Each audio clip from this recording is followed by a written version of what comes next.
اعوذ باللہ من الشیطان الرجیم بسم اللہ الرحمن الرحیم۔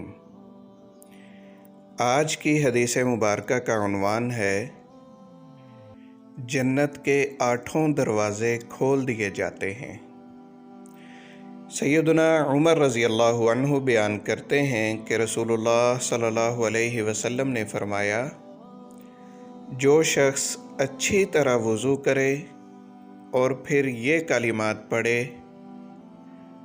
اشہد ان لا الہ الا اللہ وحدہ لا شریک لہ واشہد ان محمدا عبدہ ورسولہ، میں گواہی دیتا ہوں کہ اللہ کے سوا کوئی معبود نہیں، وہ یکتا اور لا شریک ہے، اور میں گواہی دیتا ہوں کہ محمد صلی اللہ علیہ وسلم اس کے بندے اور اس کے رسول ہیں۔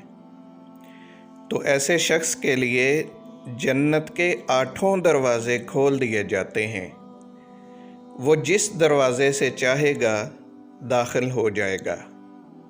صحیح مسلم 234۔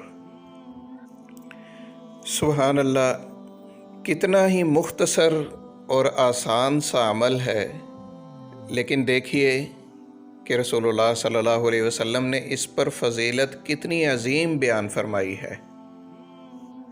ہم میں سے تقریباً ہر کوئی ہی وضو کے بعد یہ کلمات پڑھتا ہے، لیکن بہت سو کو شاید یہ فضیلت معلوم نہ ہو، چنانچہ اب کے بعد خصوصی اہتمام کیا جائے کہ جب بھی آپ وضو کریں تو وضو کے بعد یہ کلمات ضرور پڑھیں، تاکہ ہم میں سے ہر ایک کے لیے جنت کے 8 دروازے کھول دیے جائیں اور ہم اپنی مرضی سے جس دروازے سے داخل ہونا چاہیں داخل ہو جائیں انشاءاللہ۔